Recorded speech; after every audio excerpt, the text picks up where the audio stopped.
Get in. We're stealing homes. We're not like those other home criminals that steal your stuff. We steal your hard-earned home equity. We find your property online from the public record. Got it. Create a deed transfer that makes us the homeowners. Got it. And borrow tons of cash against your equity, and you won't know till the foreclosure notice hits months later. Just go to HometitleLock.com/Godzilla. Protect yourself. The best part about waking up in the morning is a great cup of coffee, and I get this every day with my 1775 coffee. It's rich, it's bold, best tasting coffee I've ever had. Single origin, farmed in Bolivia, 7,000 feet. It's always fresh, roasted daily. This is the best coffee you're ever going to get. Go to 1775coffee.com, 1775coffee.com. Promo code Godzilla, 10% off. It's going to make your day every day.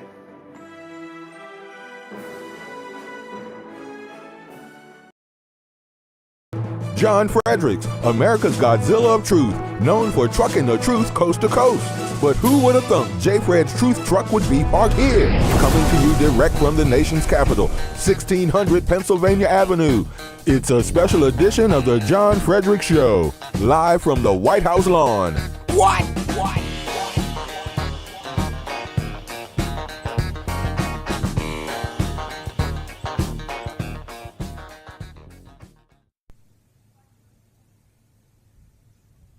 You're on a special edition of the John Fredericks Media Network. Great to have you with us. I'm live at the White House today on a beautiful day. In a few moments, sometime this afternoon, Republicans in the Senate are going to hold another vote on the shutdown. I just got out of the White House briefing with Caroline Levitt. Amanda Head from RAV is going to be joining me in a few moments. We just got out of this briefing. Let me just say a couple of things. The vote today is really going to be one of the biggest votes they have because the Republicans need another 5 Democrats to vote to open this government. They're going to need 5. Right now, they don't have any of the 5. Maybe Janine Shaheen from New Hampshire. Maybe they'll get her, but they don't have the votes right now. If the Democrats don't open the government in this clean CR, John Thune, the majority leader, has already said there is not going to be a vote this weekend. That means we're going into Monday. Now we're going into a week of the government shutdown if they don't do it Monday and it's Tuesday or Wednesday. Then the layoffs start to happen. Now, let me just define the biggest difference here between this shutdown and all the other shutdowns that we have had. Okay, there's 2 big differences, and I've been through these for 30 years. I'm a 30-year shutdown veteran. Not going to find many people like me out here, so thanks for tuning me in, because the first one I went through was 1995. I was covering the straw poll for the Republican presidential primary in Orlando or somewhere in Florida. And that was the first one between Gingrich and Clinton. That was the first one. And they've never been this way. I'm going to get Amanda Head here in a moment. Come on in, Amanda, whenever you're ready. And we'll just have a conversation about it. We're being joined here at the White House out of the briefing by Amanda Head. Amanda is a senior correspondent for Just the News. Amanda, great to have you with us. Just got out of the press briefing, and I want to get your thoughts on this. I've been doing this for 30 years, going through these shutdowns, right? Yep. And so it's always furlough, layoff, jobs get back pay, get a loan from the credit union, 20 days, 35 days. This is the first time, 2 differences. One, Republicans have an end game. Yes. They never had one. Yeah. End game is shrink the government by a third. Yeah. 2, we're now going from layoffs and furloughs to permanent position reduction. Yes. Yeah. And I thought the answer of Levitt today was pretty formidable. She said, well, times have changed because this is a fiscal responsible government, and we're $37 trillion in debt. What were your thoughts on that? Yeah, I mean, you think about why Donald Trump came back to the Oval Office. Among many things, I would say chief among them was deportations and handling illegal immigration. But reigning in the federal government was another mandate that he was sent here to do. So as far as I'm concerned, and this is why I don't have any hope that the shutdown is going to end anytime soon, Republicans have no reason to end it because they are just using this time to shrink the government. And I know Caroline didn't want to co-sign on this idea, but I know Russ Vought has a list of people who are expendable. He has a list of agencies and non-essential workers who can be fired, and I guarantee you he's got them prioritized. So I think that, they say, all right, fine. Every hour, one more agency, 100 more personnel goes.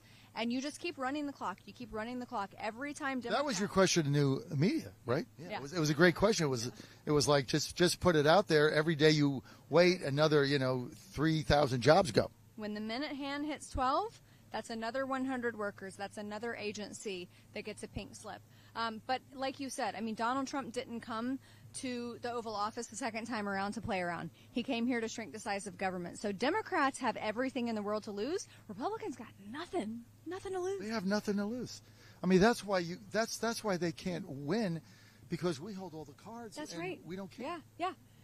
Chuck Schumer, kind of feel bad for the guy because he is being pulled in so many different directions. You want to get over to the other side so you're not faced in the sun?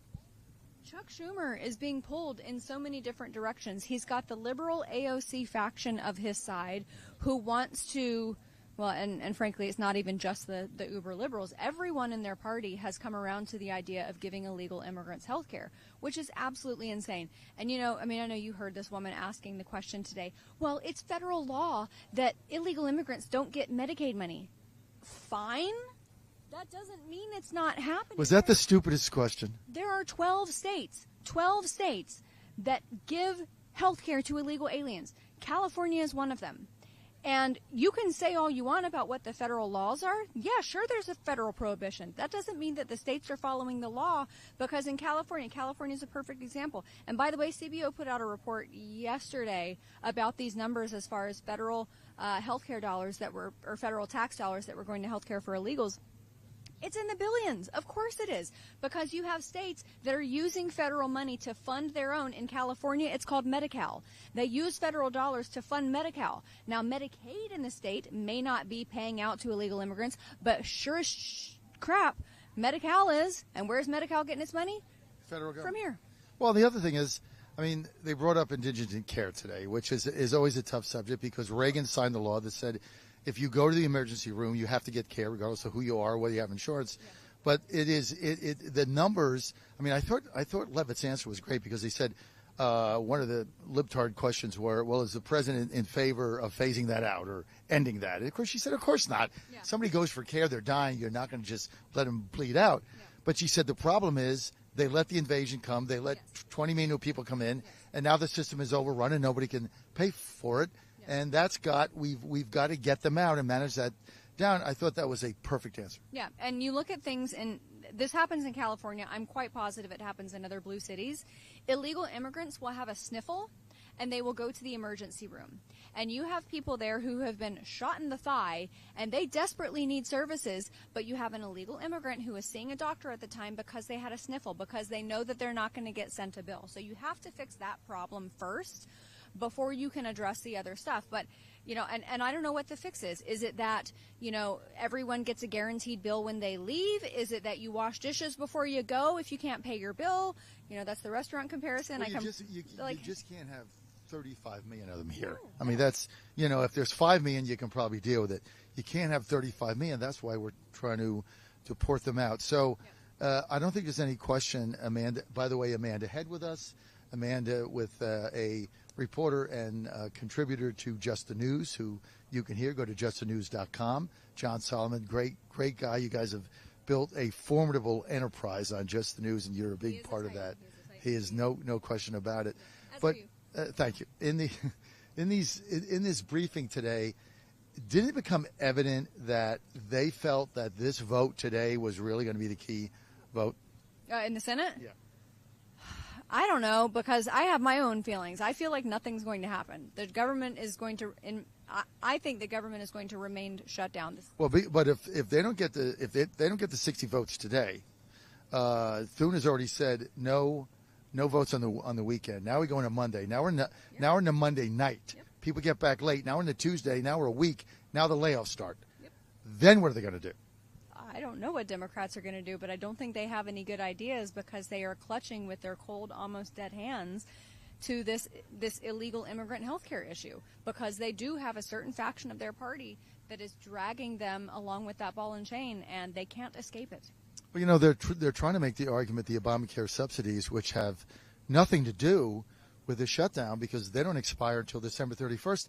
And Republicans have said over and over, once we get the CR, we can have some breathing room, we'll negotiate a phase out. Yeah. I mean, Jen Kiggins right now in Virginia, too, has got a bill that I back, which is just phase the income down, and it's got to go over time. You just can't do it on one day. So the Republicans have said that. Yeah. So I don't even know what the negotiation is. Yeah, I think that, John, you've been covering politics a long time. I think that so much bad faith has been sown into the fibers of Congress that whether it's the Republican side or the Democrat side, if Democrats take Republicans at their word, which I think they should. I think that Republicans are being truthful when they say if we just get past this budget crisis and we come back to the table, then we can start having these conversations.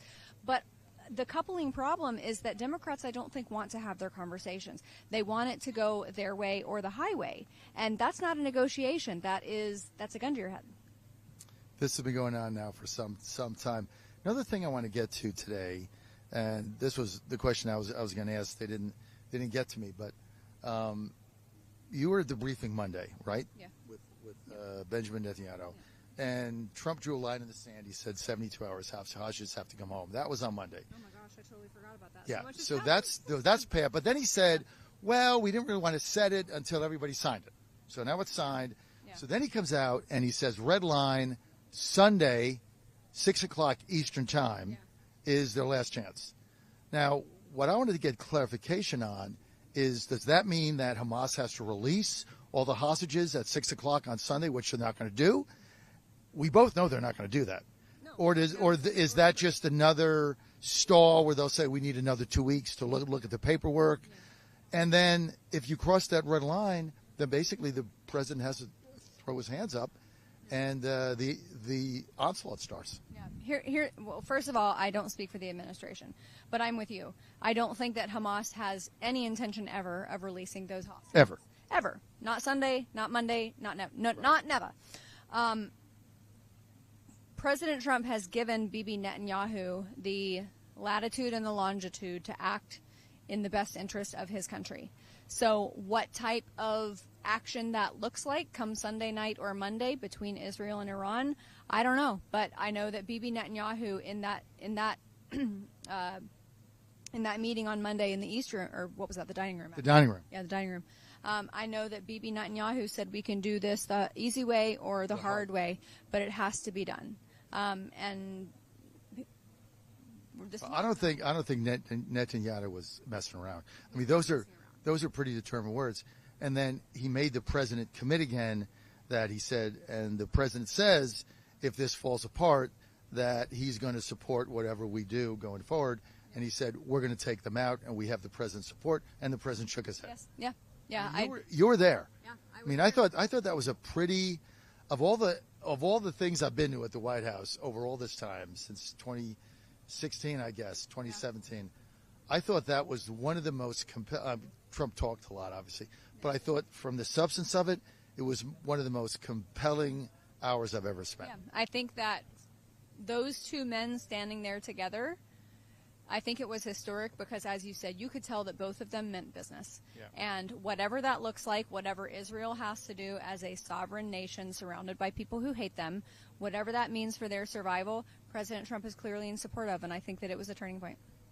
Okay, I know you got to go with Amanda Head, but I got to ask this question. I've got to ask this question because I'm not the one to ask this to, because I'm a football fan. So I watch all the football games, and I don't really care about the politics in it. I don't care about the halftime shows.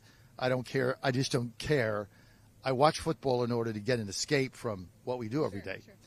But I got to say, I am shocked that Roger Goodell at the halftime is having this communist whack job perform who hates America. I mean, what is the deal with this? Absolute insanity. And what a change in everything that we have seen John Fredericks in culture since Trump was elected, we have seen so many corporations getting rid of their DEI programs, moving back towards traditional messaging. I mean, just look at Cracker Barrel. They fired the horrible consulting agency in San Francisco that recommended this rebranding. All of the metrics showed that culturally we were moving in the right direction. And then Roger Goodell, of all people, with the NFL fan base, decides to do this. It's absolute insanity. And to me, it's a bad business decision. If I was his business advisor, I would tell him to choose, I don't know, maybe not Morgan Wallen because he's a little too controversial, but somebody, my generation, for your generation, you guys had great performers like Prince and Whitney Houston and, amazing people like that. For my generation, Neil Diamond, Aerosmith. For my generation, good one. Bruno Mars. Bruno Mars was perfect because he didn't inject politics, neither before or after or during his performance. He's a great performer.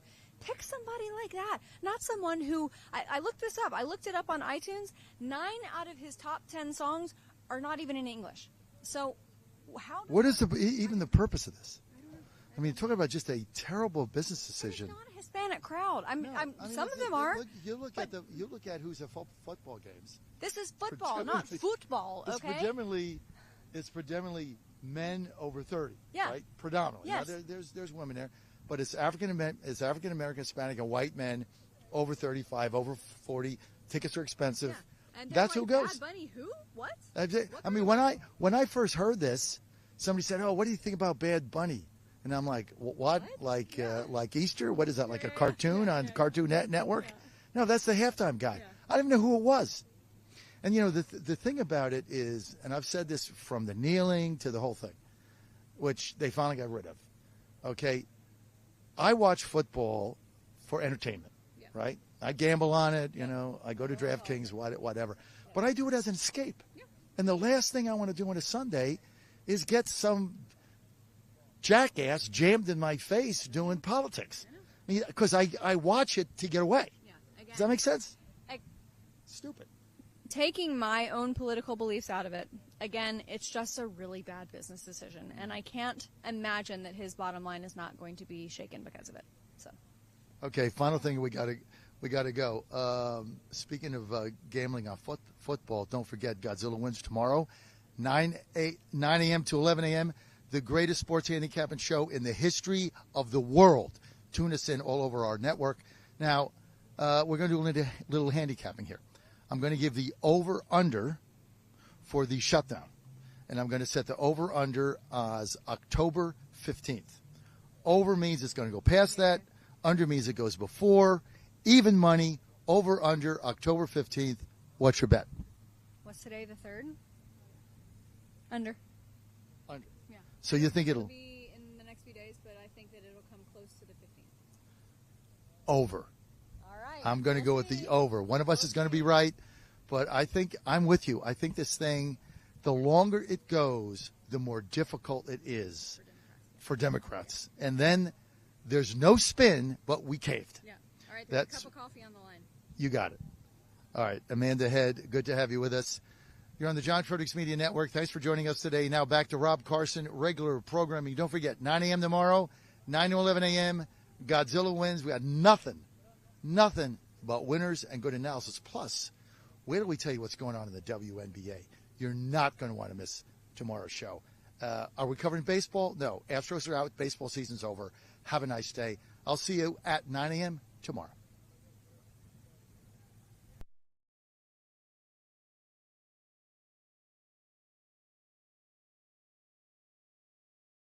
You've seen the headlines, and we agree. The Vapor Technology Association supports the Trump administration's crackdown on illicit Chinese companies making vapes targeting our youth. These companies target kids and evade FDA safety checks. That's why VTA is fighting to protect kids, keep adult consumers safe, and end Biden's regulation that created this mess. President Trump, target the Chinese companies making illicit vapes aimed at our kids. But please, keep the U.S. market open for American small businesses to thrive and save adults freedom to choose.